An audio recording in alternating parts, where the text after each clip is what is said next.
Just buy one calendar. I'll shut my fucking mouth. How's that? I'll hold you up for ransom. Oh, it's terrible. I mean, there's so many goddamn problems in the world. Yeah, people are such shitheads. You know, it's all people. It's not the animals. It's the people. These poor animals, you know. And then it becomes everybody else's problem. Or, my cat had a litter. Well, you should have gotten the cat spayed. Yeah, exactly. Fucking retards.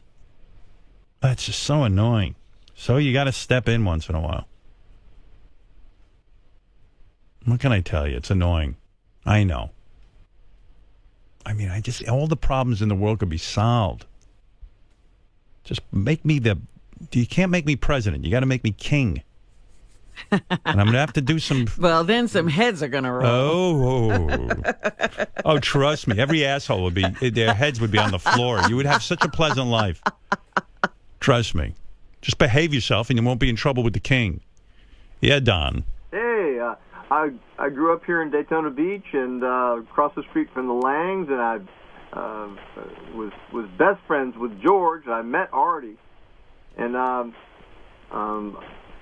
Dwayne Allman used to come flying down my street on his Harley, and our St. Bernards used to knock down all the motorcycles. He's the only one that had enough sense to shut his motor off, coast to a stop, and wait on... Where's the Twilight Zone music? I'm just about to bring it up. Can you hear me? Yes, Don, go ahead. Yeah, well, he shut the motor off, coast to the bike to the stop, and then crank it up again, take off. Thank you. I mean, what is going on today? It was a full moon this weekend. Maybe it's a hangover. I think the art of storytelling has been lost. It's almost like it sounds like people who are telling stories are telling you in the middle of the story. Right. They don't start at the beginning. I heard Artie Lang, and then I heard Dwayne. Well, the Allmans got in there somehow. Yeah, Dwayne Allman. And motorcycles. Like, how do these guys survive? How do you make a living if you can't communicate? I mean, honest to God, I mean, what is going on in this world of ours? How could that guy... when you're vice president, maybe this should be your area. No, if I was king, I would chop that fucker's head off. He's just gonna die. Yeah. Just be like, you're just out of it. So bad callers will be killed. Right. Oh, yeah. First thing I clean up are these callers. All right, Mark, let's hope that you make some sense. Mark in Boston, hi. Howard, how are you? I'm fine. I really hate people. Oh, my God, what's going on today? I have no idea. I'm just walking to a Tufts Medical right now to take a humongous exam, and just all these people talking about their ridiculous stories. It's like, why am I even doing this right now? You know, it's like there is no hope for the world. Well, I have to commend you. You're at Tufts Medical School. How old are you? I'm 25. Boy, oh boy, that's impressive. I tell you. Yeah, but if he's got this attitude, what kind of a doctor is he going to be? I'm kidding, Robin. He's going to be a good doctor. He's going to... What's your examination in? It is in immunology, biochemistry, histology, and micro. I tell you, Mark, were you one of these guys, you must have been, who went to high school and it was like no sweat, easy, right? Yeah, I had a lot of fun in high school and I had fun in college too. But then I just buckled down and just did what I had to do. And, you know, I was thrilled when I got in here. It's just, the glitz and glam are all over, though. It's like... You know what, it's funny, Mark, you know, I lived with...